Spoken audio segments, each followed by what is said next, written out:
The Waco History Podcast is sponsored by Brotherwell Brewery on Historic Bridge Street in Waco. Cross the Brazos at Waco, ride hard and I'll make it by dawn. Cross the Brazos at Waco, I'm safe when I reach San Antonio. All right, welcome back to the Waco History Podcast. My guest today is an old friend of the program. We had him on, it's been almost a couple of years ago now, but Dr. Michael T. Parrish, who's the Lyndon G. Bowers Professor of American History at Baylor University. I would recommend to you to listen to his podcast episode on Doris Miller, if you have not listened to that one. But he is an expert on Texas history. I actually met you, Mike. I'll call you Mike. We're colleagues. I met you at the LBJ Library in your time working at the LBJ Library back in the 90s. That's right. Yeah, that seems like a long time ago. Well, it was. It was. It does because it is. Yeah. So I accosted you one afternoon on campus. I saw you walking across campus, and I said at some point I wanted to talk to you about an opportunity, that's in air quotes, an opportunity that you had last year. In June 2020, the Regents of Baylor University commissioned this, and I want to get the name right, the Baylor Commission on Historic Representation, to look into a series of issues on ways in which there are historic representations on campus. I think is the broad goal. I've got the guiding principles here I'll read in just a minute, so that'll do the framework for it. But in essence, one of the key things it was looking at is Baylor University's relationship to slavery. You don't get to Baylor long. You're not at Baylor long before they talk about being founded by the Republic of Texas. And of course, if they were founded by the Republic of Texas, that dates them to a period in which Texas is a slave state, not a state yet, but a slave republic at that point. And I know long before this commission was set to work by the regents, we had discussions about your research in this area, and you knowing this was something Baylor needed to deal with that they had not talked about. And so I don't know if you could talk just a little bit before we get into the commission's work about why you became interested in that. And I know you're a Baylor guy, I'm a Baylor guy, deep Baylor roots on your end. But why was this something that you thought was important that people began to look at and understand? Well, I'm very, very interested in Texas history from a Southern standpoint, interpreting and teaching about Texas history, and Texas as you described it, a slave republic and then a slave state. I like to tell my students that Texas will always be more like Mississippi than California. And of course, there's a lot of cultural and certainly traditional resistance to that notion. Texans like to consider themselves unique in many respects, but if they were pushed to tell you whether or not Texas has been and is a western or southwestern state or a southern state, they would say, well, of course, western, southwestern. Cowboys, Indians, boots, saddles, etc. And so my teaching of Texas history in a determined way focused on interpreting Texas as very much a southern place. Mm-hmm. Certainly in the 19th century, it was far more a southern place than anything else. And in my graduate seminar on public history around 7, 8, 9 years ago, in fact, over a period of several years in succession, I instructed my students to look at Baylor history. And so at the time, the Baylor libraries had made a serious commitment Tom Charlton, Mm-hmm. your predecessor in the Institute for Oral History, had really decided to create a connection between Baylor, the new Baylor, Baylor at Waco, and the old Baylor, Baylor at Independence. And so he became acquainted with members of the community down there and worked with the Baylor libraries to establish a formal program Mm-hmm. that would allow for the presentation, interpretation of Baylor's history at Independence through bringing students, freshman students, during so-called line camp in buses in large numbers down to Independence, and having them tour the grounds of the old campus, the male campus and the female campus there, and to meet Independence Baptist Church and to have dinner and just have a really, really great kind of feel-good experience about Baylor. Yeah, it was a bit of a pep rally. It was a Yeah. pep rally, Yeah. no doubt about Yeah. it. No mention whatsoever was made the reality of slavery and the great importance of slavery to the success of early Baylor. And so I just wanted to try to come to grips with a broader and deeper and more accurate, fuller picture of the early history of Baylor in a very, very heavily Southern, very heavily slaveholding context. Mm-hmm. And so I took my graduate students, not in buses, but in a big SUV, down to Independence, and we met with people there who were very cordial, very helpful, very receptive, and we experienced the tour, so to speak, that Baylor freshmen take, but we experienced it in a different way. We experienced it in a more professional, more thorough, more analytical, certainly a more critical way, in that we brought slaveholding, we brought slavery, the institution of slavery, masters and slaves, mistresses and slaves, to the forefront. My graduate students seemed to enjoy that. And so it resulted in a small symposium about 5 or 6 years ago over at the Armstrong Browning Library, in which my students gave formal papers, presentations, based upon not only their experiences at Independence, but also in doing solid research in the Baylor, Texas collection and in other collections around the state. And so those essays, those presentations, really did allow us to get a grip on a much, much fuller, certainly more scholarly history of Baylor. And so I began to talk with members of the administration at the time.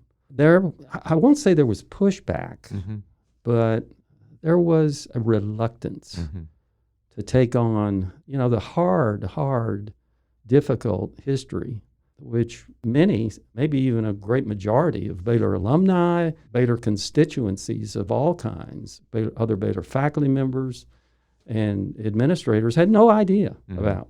They were just completely unaware of. Basically, what happened was nothing. Yeah. It took the tragic killing of George Floyd and really the uprising and the reaction and all the controversy surrounding the reinvigorated Black Lives Matter movement for the administration, together with the regents, to make a decision and a very, very courageous commitment to trying to do the right thing in taking responsibility for a much fuller, much more critical approach to Baylor's history. And so that's where we are now. Yeah. The sense I got, again, as a longtime Baylor person, is one of the reasons why it wasn't interpreted in Waco is they kind of punted on the issue because that was an independent story, but we're in Waco now, which is a flimsy rationale to not deal with the issue. Yeah, it's certainly evasive. Yeah. Thank goodness we've reached a point now where we're willing to accept responsibility and to take action, to take positive action. I've looked at this entire problem, this entire challenge as an opportunity. Mm-hmm. An opportunity to move forward in dramatic ways and to put Baylor at the forefront, not only institutional action as a university, but action as a religious institution, action collectively as an institution committed to our Christian faith and to not only talk the talk, but walk the walk. We do have a framework for confession. Yeah. That we ought to be able to rely upon. That other institutions wouldn't necessarily have. Yeah. So you saw it because of Baylor's mission, especially important that it be looked at. Yeah. Can you? I've read the report. Most people listening to this will not read the report or have not read the report. I mean, one thing that's useful to do that I know you can do off the top of your head is talk a little bit, and there are other issues I want to talk about with regard to people of color, but particularly with regard to slavery. You made the statement about the founding and how it's interwoven in Baylor's founding.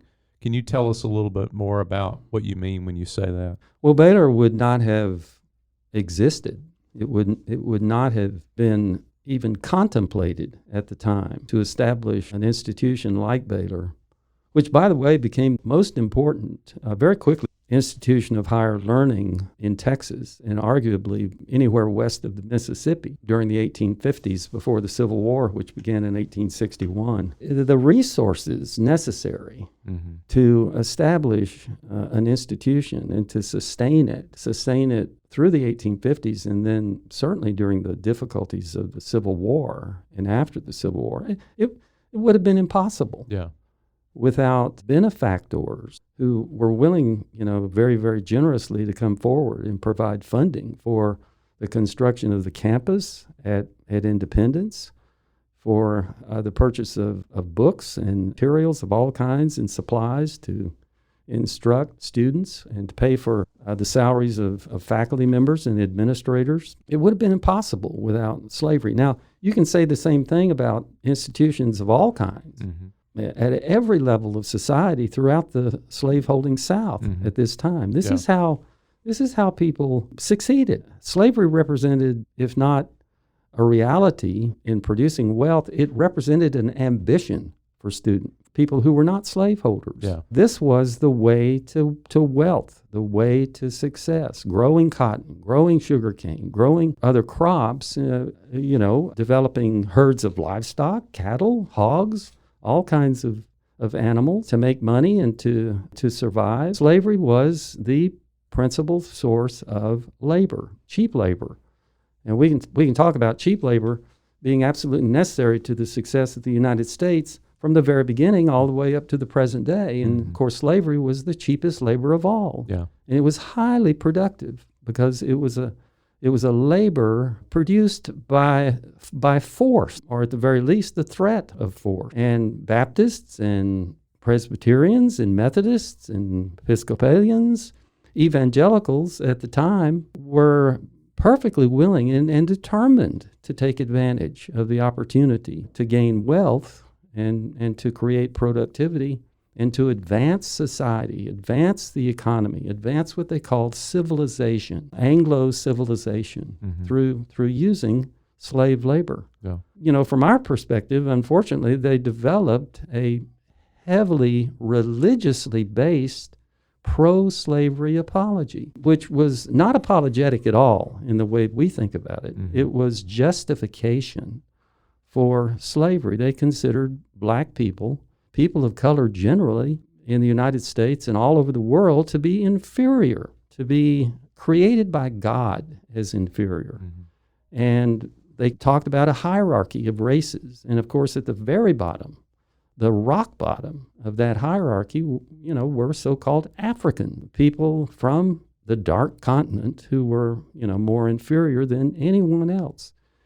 And so because of racial inferiority, because they believed that the Bible sanctioned slavery, the curse of Ham being, the most prominent example, slavery in the ancient world. But at the same time, they thought of themselves as the pinnacle representing and practicing and advancing the pinnacle of democracy in Western civilization. They saw a straight line from ancient Greece to the Old South. They believed that a slave-holding democracy was the best democracy at all, because democracy demanded cheap labor. Mm-hmm. Someone had to do the dirty work. And so slaves were there to provide the labor necessary for society, for the economy, for all aspects of cultural life, and certainly education to succeed. Mm-hmm. And there were many, many other justifications. Paternalism, Mm-hmm. which was, heavily religiously based as well. Yeah. An obligation, a kind of burden, a responsibility to provide not only for one's family in a patriarchal society, but also for one's slaves, to provide a secure life for one's slaves from cradle to grave. Mm-hmm. And there was a lot of truth in that. Slaveholding masters had a great sense of responsibility. And there were lots of other reasons as well. I mean, human beings are great at rationalizing. Yeah. But Yeah. Baylor's founding depended very, very, very heavily. It was absolutely essential upon slavery. I think the report points out, of course, Baylor was a slaveholder. Huckins and Tryon were slaveholders. I think 11 out of the first 15 board of trustees were slave. First 4 presidents. I mean, you can go on and on. Yeah. Besides the numerous benefactors, as you mentioned, unnamed benefactors that either sent their tuition dollars or their donations to Baylor to get it started, and some in the name of their faith in support of the Baptist mission that they saw Baylor accomplishing. And so That's right. That's right. I don't want to create whiplash for you here, but you fast forward to 2020, and you begin to think, as a historian, again, you're a historian in all circles, so you can't take that hat off. As you look back and you're participating on this commission to begin to think about, what do we do? What do we do with this? You understand the importance of history and of understanding the history of these southern places. And I know you're someone who appreciates looking at the complexity of history. We don't want to paint it with just a broad brush. But I mean, as you're entering into this work, okay, we're ready to look at it. I mean, what aspirations did you have as far as things that you would hope to have seen done from a historian's perspective? Yeah, that's a great question. I was very, very ambivalent, and I still am. The word complexity comes immediately to mind, not just because you and I are historians. We love complexity. Yeah. But I am not strongly in favor of altering the landscape of historic monuments and statues and interpretive markers. Well, this is a hot topic in your field, right? Yeah. Much bigger than Baylor's story. Yeah. What I am in favor of is reinterpreting them. Yeah. Creating signage, asking questions, providing a fuller slate of information, much like a museum would do.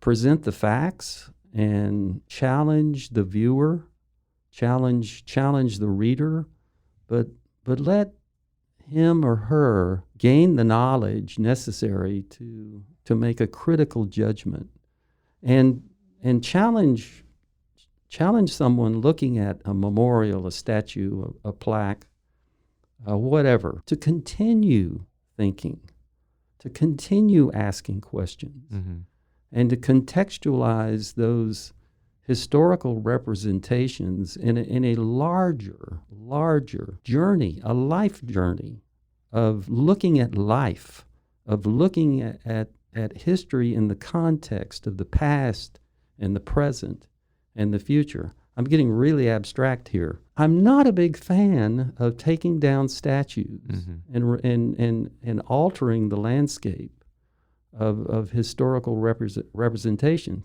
And so, I went into the work of the commission with significant ambivalence, wondering what would happen. Yeah.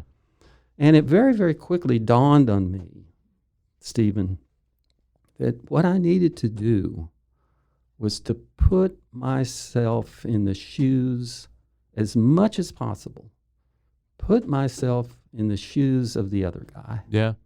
Put myself in the shoes of our African American colleagues, our African American students, our African American graduates, alumni, our African American regents and administrators, and listen to them and try to understand and appreciate this is the word that came up over and over again, pain. Yeah. Their pain at, first of all, recognizing the true history of Baylor, the true history of Texas as a southern place in the 19th century. And their pain over looking at the statue of Judge Baylor, the statue of Rufus Burleson. I mean, how many times have we walked past that statue and it's been a neutral non-event? There's no power or representation. No, that would absolutely affect us. not. Yeah. It's because, being white is, the neutral default identity. Yeah, and particularly Baylor, which has been very white through most of its history. No question about it, and still is, for the most part. You know these things already, right? But when you confront them and talk about them one-on-one or in a group or in a small committee with our African American friends and colleagues and students looking at one another, looking at me and asking, for my reaction, that's very difficult. That really makes it real, concrete. It forces to try to imagine what it's like to be a black person. First of all, try to imagine what it was like to be black before the Civil War in the Cotton South in Washington County, Texas, because I would have been a slave. Texas really did a kind of racial cleansing of the state before the Civil War by ridding it of free African Americans, making living as a free African American, and there were about 250,000 in the South at the time, concentrated in New Orleans and Mobile and Richmond and other major cities where free African Americans had lived and worked for many decades. But Texas said, no, we're not going to allow free blacks because they're a bad example to our slaves. Texans tended to be very, very worried about the security of slavery because Texas had an international border with Mexico and a long history of Mexicans threatening the legality and the security of slavery. At the same time, Texas did a kind of racial cleansing of Tejanos during the 1840s and 1850s, forcing them out of counties like Washington County and pushing them down into South Texas or across the border. And certainly, of course, there was the so-called Indian problem, particularly Comanche Indians threatening the security of slavery. And there were Germans who were Unionists and opposed to slavery out in the hill country. And so when slaves ran away in Texas, they didn't go north seeking freedom above the Mason-Dixon line. They went south. They went south to Mexico, and they got help from Tejanos and from Indians and from Germans in the hill country. And so Texans saw a kind of massive conspiracy against slavery, having an international border, being a frontier state with an Indian problem. And so they were determined to hold on to slavery, to keep it secure. Slave patrols ran through every slaveholding county of Texas, including Washington County, on a regular basis. And white Texans were heavily armed all the time. And so,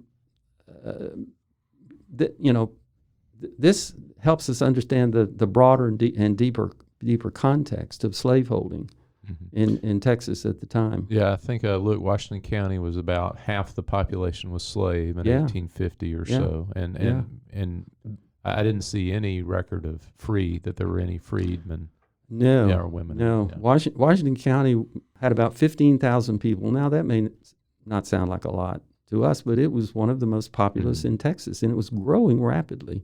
The Brazos River Valley was a very, very productive cotton-growing region.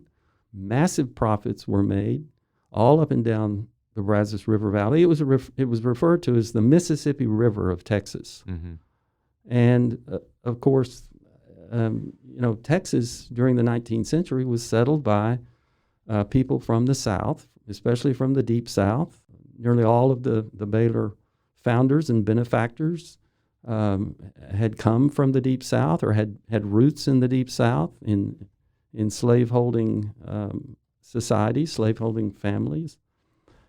And so, yes, indeed, slavery was everywhere. Yeah. People were surrounded by slavery, but they were worried about slavery's security. It helps explain the coming of the Civil War, the reaction by the slaveholding South, the Deep South, against the election of Abraham Lincoln, an alleged abolitionist. He wasn't, but people in the Deep South believed that he was, and that first and foremost, he would send troops into the South to invade and create disruption and enslave insurrection and destroy slavery. Well, as you said before, they sensed their power was waning by the 1860 election. Yeah. Oh, my goodness. Yeah. They were very worried. But, it's dawned on me in doing this research and looking at primary sources that more than being worried, they were angry. Yeah. And they were determined. Yeah. And very confident that if a conflict came and that if the preservation of slavery were at stake, they would win. And that it was a zero-sum game. They described it like they described fighting Indians or the demise of the buffalo, If black people want a bloody insurrection, we will react with vengeance and with death. They won't survive. Yeah. And so... and as you said before, using all elements to justify their cause, including their faith. Yeah. One thing I neglected to mention with regard to faith was that they justified slavery by saying we're Christianizing our slaves. We're lifting them up. We're civilizing them. We're providing them the opportunity to become Christians. And their intent was benevolent to a degree. They believed that it was their responsibility to Christianize the world. They were great missionaries to all parts of the world. They believed that they needed to convert the heathen abroad and at home. And so they viewed their slaves as a kind of mission field. But they also believed that by Christianizing them, they could make them better slaves, that they could bring them under control in a more complete way without having to use force necessarily. Yeah. They were certainly willing to use force. Baptists and other evangelicals were certainly willing to use force. But they hoped by Christianizing them that they could control them, whereas slaves had a different agenda. They accepted the Christian faith, but they didn't believe in or practice the faith of their masters. They created their own brand of Christianity. They incorporated a lot of beliefs and practices from religious traditions, brought over from Africa. And they preached to themselves in secret a theology of liberation. They compared themselves to the children of Israel. Yeah.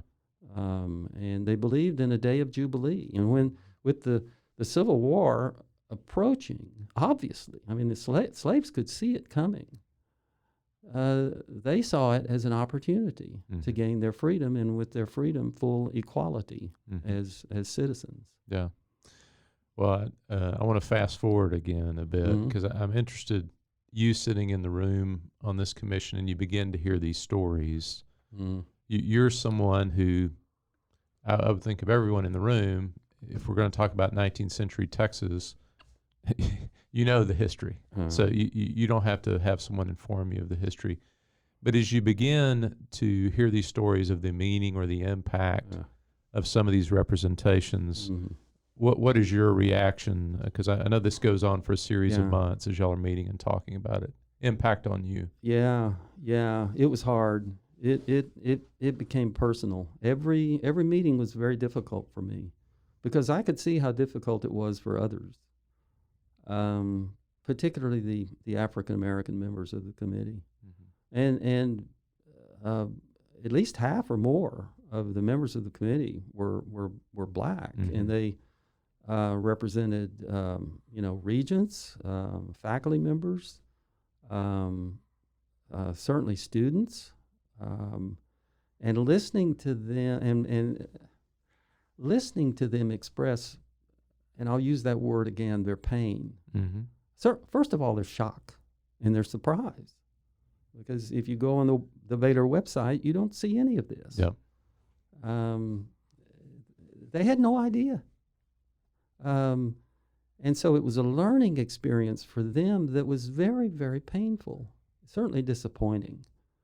But I could see how they were affected and how they in some way grieved about this. And it was almost, to the point that every time we would meet, every couple of weeks during the fall semester, that process was in play. Yeah. That just, that disorientation, and watching that happen was very, very difficult for me. I'm a historian who likes to maintain a certain degree of detachment. Yeah. I don't like to become too emotional, but it was impossible. It also seems, Mike, I've talked to individuals at Baylor that talk about being aware of their blackness in different spheres at Baylor as they go through their Baylor experience. This sounds like a space where you became very aware of your whiteness. Oh, yeah. Oh, no doubt about it. No doubt about it. For the first time, I asked myself the question, who are you? And being white was at the very top. If I were pressed to define who I am as a person, my whiteness is number one now. And my maleness is right there along with my whiteness. Yeah. And so that means self-identifying as someone who is privileged and who has authority and indeed power of the kind that most other people in our society, in all aspects of life, most other people just don't have. And I, up until this experience, I'd never really even thought about it very much. Yeah. Sure, I'm white. Sure, I'm a male. Big deal. Well, what difference does it make? You're just as good as I am. Well, is that true in life? In the way things play out in our society, in our economy, in our institutions? Is it true? You're just as good when you walk into a public place. If you're a person of color, are you treated in the same way that I'm treated as a white male? No, you aren't. You're treated differently. And so, and I could go on, with regard to wealth. Yeah. Yeah, there's a whole class issue here as well. Yeah. I mean, when you talk about race, gender, and class, those, and it used to be, if I'm a Baptist, race, gender, class, and religion, if I'm a Baptist, then, I've hit a grand slam. Mm-hmm. All I need to do is just, walk around the bases and declare victory. Mm-hmm. It's not so much that way anymore for Baptists, but, so that's a great question. Mm-hmm. And I've thought about that a lot, and I encourage our listeners to try to do the same. Yeah. Who are you? Yeah, Who are you? I think it's important to reflect on, and Yeah. and if you can depoliticize it and just Yeah. take a second and be a little Yeah. introspective about it, Yeah. I think it's very valuable. Yeah. I always think Yeah. trying to understand yourself and trying Yeah. to understand other people's perspective, we can't do enough of that. But And let me say this. Yeah. One other thing that I've come to realize is that what we need to do in life, certainly in history, is avoid the temptation to be proud. Mm. With regard to history, avoid the temptation to say, I'm really proud of my ancestors. Without killing your self-esteem, right? Or I'm really proud of what Texans did at the Alamo. Or I'm really, when you go to a historic site or you read a book, avoid the temptation to be proud. So tell me why that's fraught. Tell me why that's fraught. Because it's one-dimensional. And it doesn't challenge you. Mm-hmm. It doesn't challenge you to take a critical view of history. And it encourages you to avoid taking a critical view of yourself and of life in general. It oversimplifies Mm-hmm. things. Yeah.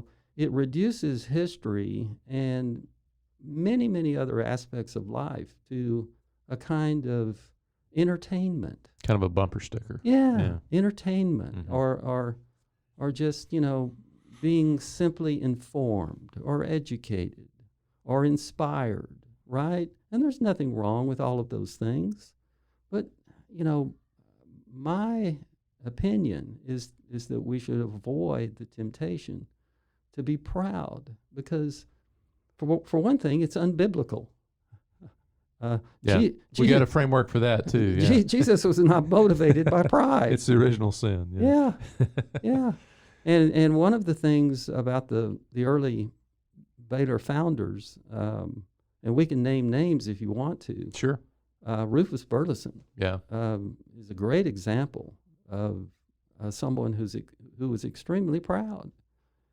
And when I first came to the realization that Rufus Burleson was extremely proud, I had to stop myself because I realized that I was becoming proud of identifying Rufus Burleson as being proud. You see what I'm saying? Oh yeah. Yeah. Yeah. It made me feel good to accuse Rufus Burleson of. So I stopped myself Yeah. and said, no, Yeah. you can't do that. And more than that, I had to ask myself, well, what would Rufus Burleson say if he were here today? And if he were to learn and be shocked by the fact that the commission had put forth a possible recommendation that his statue on Burleson Quadrangle and the name Burleson Quadrangle itself be removed and put somewhere else on campus, Mm-hmm. perhaps over at the Mayborn Museum. What would Rufus Burleson say? And I think that one thing he might say is, well, wait a minute, why are you here? How did you get here? Why is Baylor here? Why did Baylor succeed in those early years? And why did it continue to succeed throughout the rest of the 19th century, on into the 20th century, to become a highly successful, prominent institution today? Well, in part, seriously, it's because of me. Because of Rufus Burleson. Because of Rufus Burleson. Yeah. And he could easily say more than that. He could say, I did this. Yeah. We did this for you. We certainly did it for ourselves and our children. But more than that, we were thinking about the future when we did this. Now that's complex. It's even ironic. Yeah. When you think about the good and the bad together. Yeah. As Robert Penn Warren said, they flow into one another and out of one another. And the more I thought about it, that's certainly biblical. God using evil, apparent evil, for good. Now, that doesn't justify slavery, not by any stretch. Yeah. We still need to hold the founders and early leaders of Baylor and the benefactors responsible for the monstrous crime of slavery, America's original sin. But we need to recognize the complexity and the irony and even the contradictions of history. Oh, yeah. The good flows out of the bad. The bad flows out of the good. Those are Robert Penn Warren's words.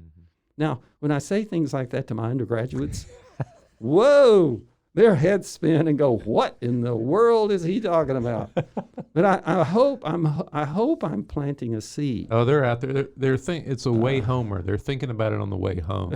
It's unpacking itself as they go through life. Yeah, maybe when they get to be my age, they'll finally realize, oh, Dr. Parrish said that. Now I understand what he's saying. Oh, yeah.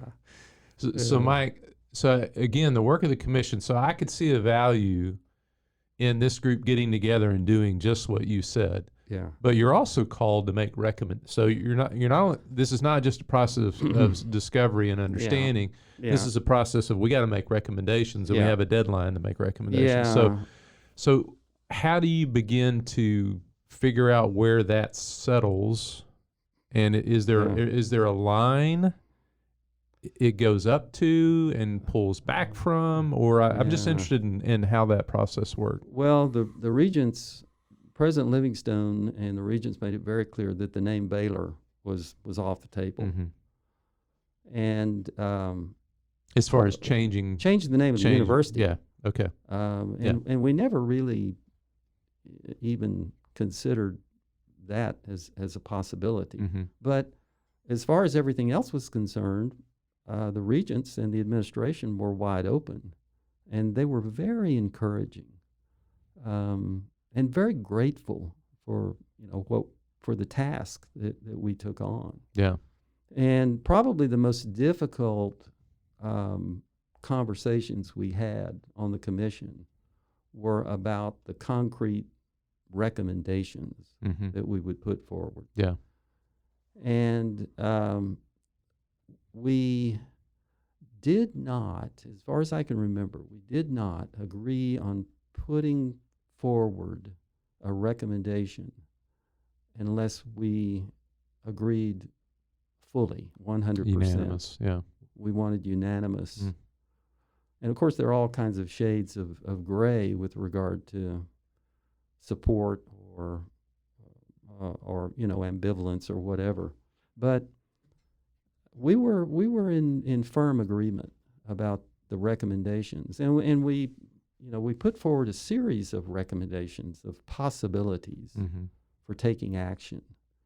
We looked at Founders Mall, which included the Baylor statue and the two monuments to the other two founders, Tryon and Huckins, and the centennial marker, which included the original stones from buildings at Baylor. The time capsule there, yeah. The time capsule, yeah. And there were other things we looked at on the Burleson Quadrangle, including, I mentioned the statue of Rufus Burleson, but there are also several historical markers.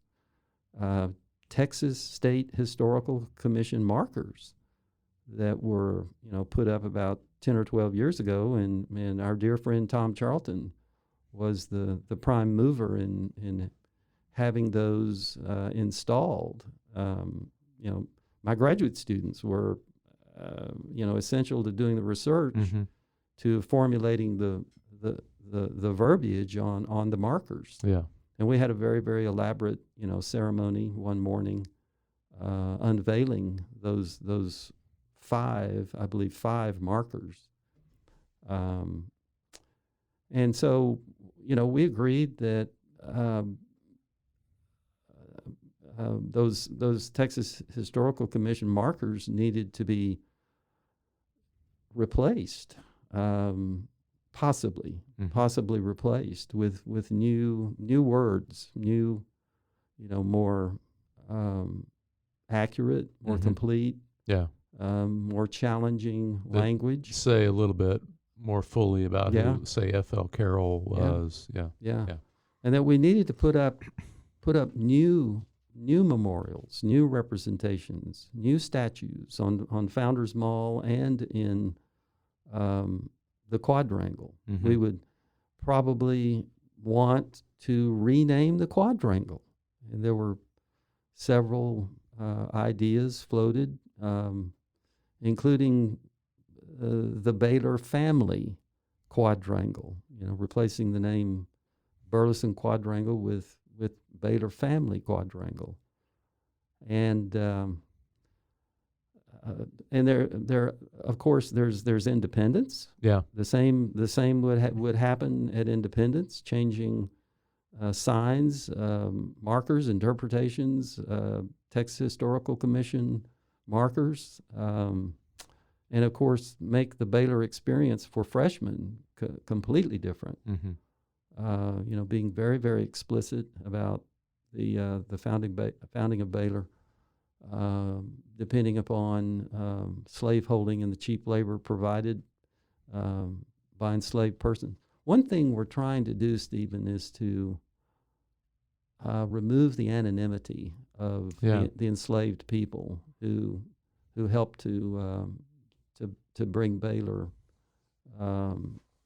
forward during its early years, and so that research has been very difficult. But we're beginning to find records in the Washington County Courthouse at Brenham, tax records, property records, wills and estates that name slaves.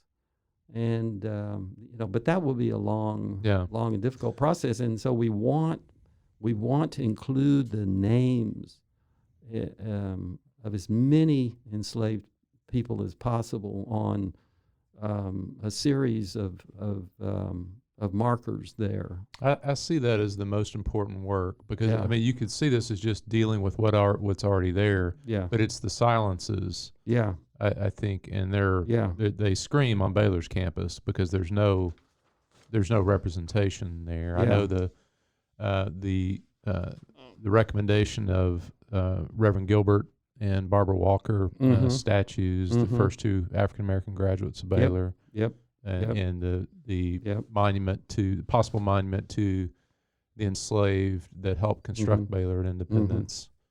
We also made recommendations regarding the mace, which is one thing that I mentioned very early on as being very, very problematic for me, and others caught on and began to agree pretty strongly. It's made up of a sword presented by President Andrew Jackson to R.E.B. Baylor's older brother in honor of his service during the War of 1812. The sword as a symbol itself, a symbol of war and of violence, bothered me from the first time I saw it. And the mace, dates from the Abner McCall administration in the 1960s. It includes the Baylor sword, but it also includes a walking stick owned by Rufus Burleson and another walking stick owned by Sam Houston, who was a very, very prominent Baptist, very prominent supporter of Baylor. He and his wife lived at Independence. They sent their children as students to Baylor. He was a slaveholder. He owned a dozen slaves, and those as symbols look to me like as much weapons as anything else. An African American person looking at a cane carried by a walking stick carried by a slaveholder would look at it in a very, very different way than you and I would. And so the mace, we recommended that the mace probably should be retired and replaced by a different kind of mace. We also, looked at the Founders Medal, which features Judge Baylor very prominently, and we recommended that changes be made to the Founders Medal. And just for those listening, the mace is carried out in front of official functions. That's right. It's a symbol of the authority of the regents to grant degrees upon graduation during the commencement ceremonies every spring, fall, and summer. Yeah. One question I wanted to ask you, Mike. So if we take 1845 through the Civil War, say that 20-year period of where Baylor is in a slave republic and in a slave state, and we think about what we do with that, I'd like to ask the question about 1865 to the 1960s, where Baylor is a whites-only institution. I mean, what are some of your thoughts on, what you do with that? Because we can all see slavery as a abhorrent evil. Jim Crow Baylor, what do you do with Jim Crow Baylor? What do you do with talking about? This is within the lives of those that are still with us, Yeah. So that's a great question, and we talked about that a little bit on the commission. Just for the sake of context, let me say that not only was Baylor heavily dependent upon slavery and slaveholders, but Baylor was very, very supportive of the Confederacy during the Civil War, and hundreds of Baylor male students, faculty members, led by the gung-ho Rufus Burleson, participated. He was a Confederate chaplain. Participated in the Civil War on the side of the Confederacy. So as a result, Baylor veterans, including Rufus Burleson, tended to be very, very strongly in favor of the so-called lost cause, glorifying and paying almost religious homage to the memory of the Confederacy and the Old South, frankly, a kind of gone with the wind attitude about the Confederacy. And at the same time, resisting Reconstruction, the effort by African Americans after the Civil War, together with people from the North and the Republican Party, to establish equality, to achieve full rights of citizenship for African Americans. Baylor white leaders all over the South,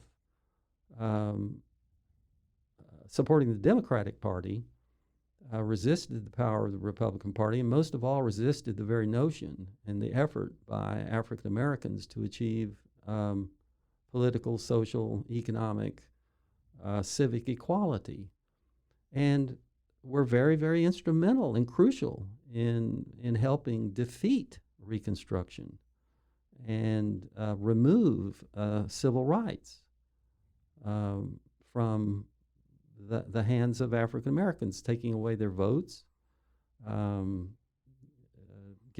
taking away their legal rights in court, taking away their property, and putting them to work as sharecroppers, sending them to prison, and forcing their labor through the convict lease system. Democrats, including Baptists and other evangelicals, were at the forefront of making that happen. Yeah. And imposing, as you call it, Jim Crow, very rigid segregation at every level of society, reducing African Americans to second-class citizenship, but even arguably third-class or fourth-class citizenship. making them as much as possible slaves again. The pro-slavery apology survived the Civil War and flourished in the form of Jim Crow, rigid segregation, discrimination, persecution, and, if necessary, violence in order to keep people of color, especially African Americans, but keep people of color generally in their place.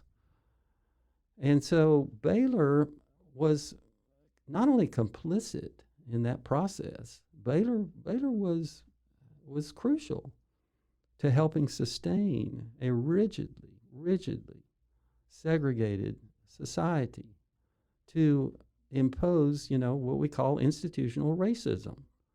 And so no black people were even remotely considered as possibly becoming Baylor students, all the way up into the 1950s and the 1960s, as was the case at Baylor. And so how do we interpret those long decades of discrimination, of segregation and persecution?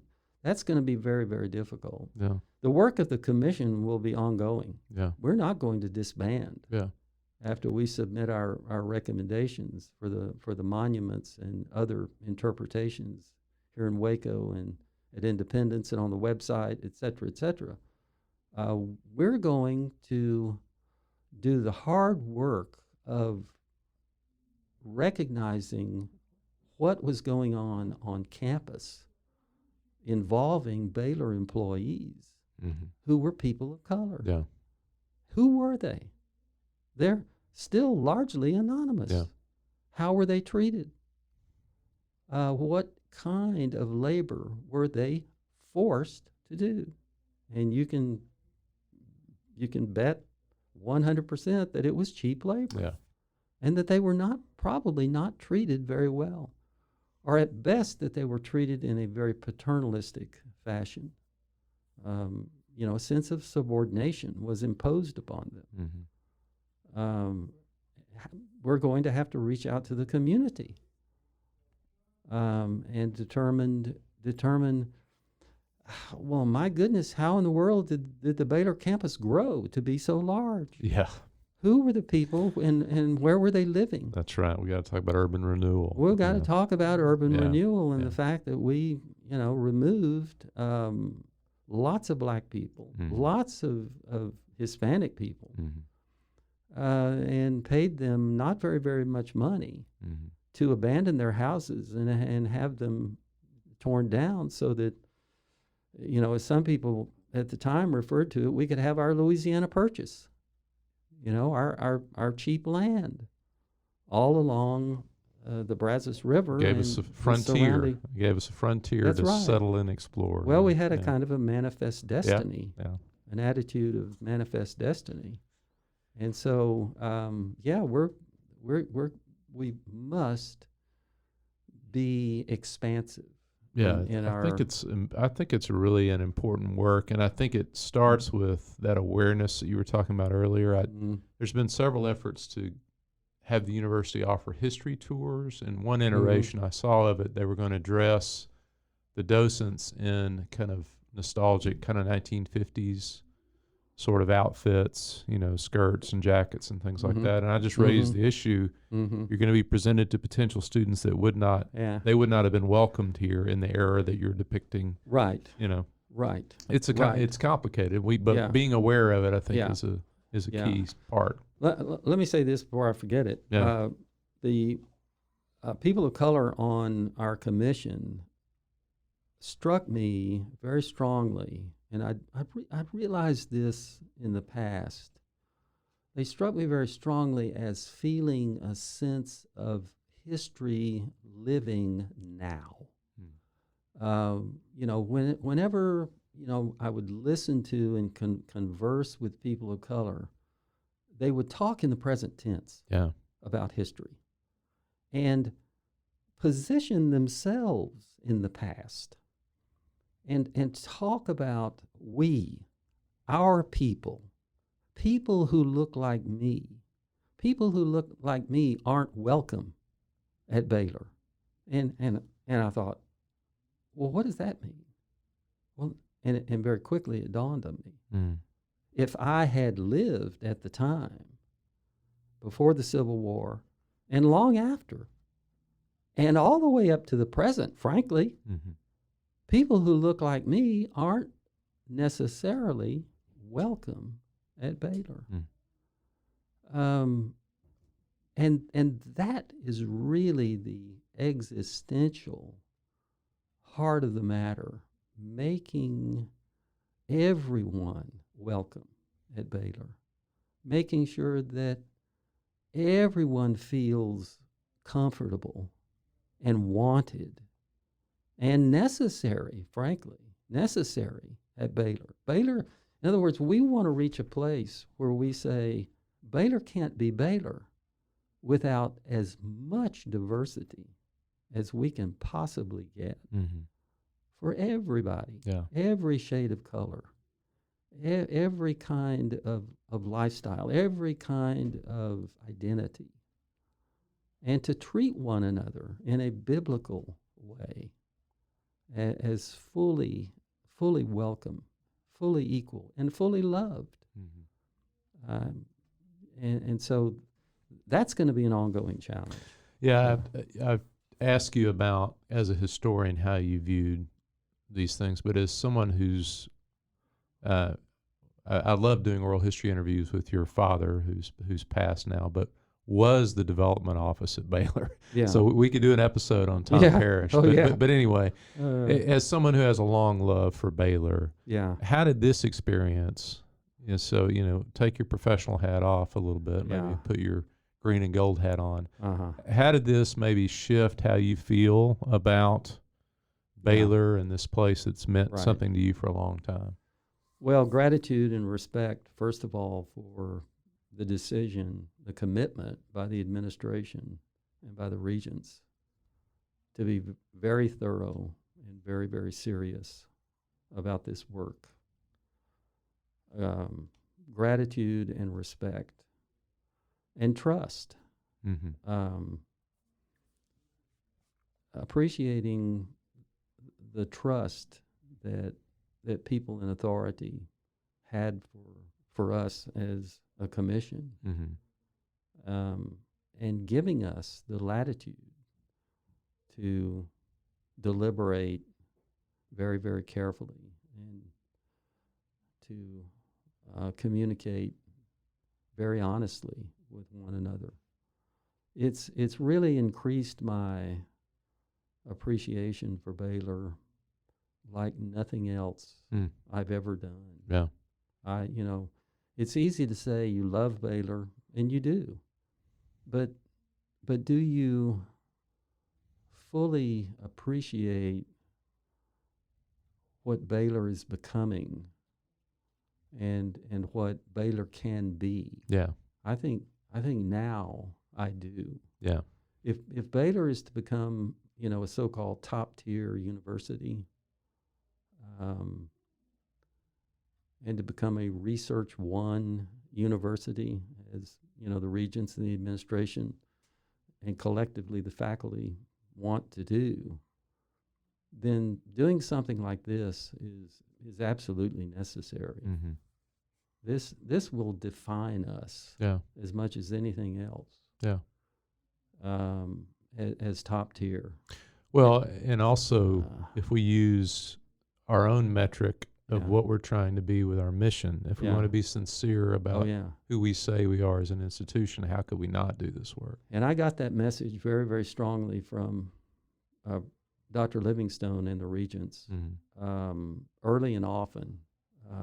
If we're true to our mission, and the core of our mission being a responsibility as a Christian institution, then we must do this, Mhm. and we must do it in a way that puts us at the forefront. Yeah. Of and provides leadership. Yeah. to the rest of the state, to the rest of the South, and to the rest of the country as an institution of higher education. Look what Baylor's doing. Yeah. That's what we need people to say. Exactly. Look at the courageous action Baylor has taken. Look at the risk of controversy that Baylor is taking. And it will be a risk increasingly. I think it'll be a risk. And it must be a risk in order for us to make a real difference. Yeah. And this is tough stuff. You mentioned class earlier. How do we make this effort one that will help us overcome, as a society and as an economy, the growing gap in wealth and earning between white people generally, not all white people, but white people generally, and people of color, particularly African Americans? Yeah. Changing a few statues, removing a few plaques, reinterpreting things around here and there. What difference will it make? It's the deeper work. Yeah. How can we make a difference in the Waco community? Yeah. How can we provide, scholarships? Yeah. For students who have, come from families that have never been to college, and they had no hope of coming to college. Yeah. No intention of coming to college, and bring them to Baylor. Yeah. And make a difference, in our community, especially in that regard. Yeah. You don't have to go far from a university campus in any community, any city, to see people who are suffering, who are suffering in the same way very often that slaves suffered, who provide cheap labor. Yeah. And who should be lifted up and encouraged and given the ability and the confidence to really compete, in a way that changes everything, that reverses this great, growing, very disturbing alarm as far as the future of democracy is concerned. The gap between, the rich and poor. Yeah, we've got to do something about that. Yeah, and it's even these issues of race we've been discussing. It's easier now for me to have those conversations with students than the class conversation. So there's plenty of work to be done. And so, well, I really appreciate. I mean, when I approached you, I knew you would be frank about the experience, both professionally and personally, what it meant for you. So I appreciate you coming on and sharing it. Cross the Brazos and Waco, ride hard and I'll make it by dawn. Thanks for listening to the Waco History Podcast. Like what you heard? Subscribe, rate, and review our show on iTunes so we can reach more listeners. You can find show notes and info on every episode at wacohistorypodcast.com, and more info on Waco's past at wacohistory.org. Our theme music, used with permission, is Cross the Brazos at Waco, performed by the late Billy Walker. For more info on Billy's music, go to billywalker.com. Thanks for listening. We'll see you next time.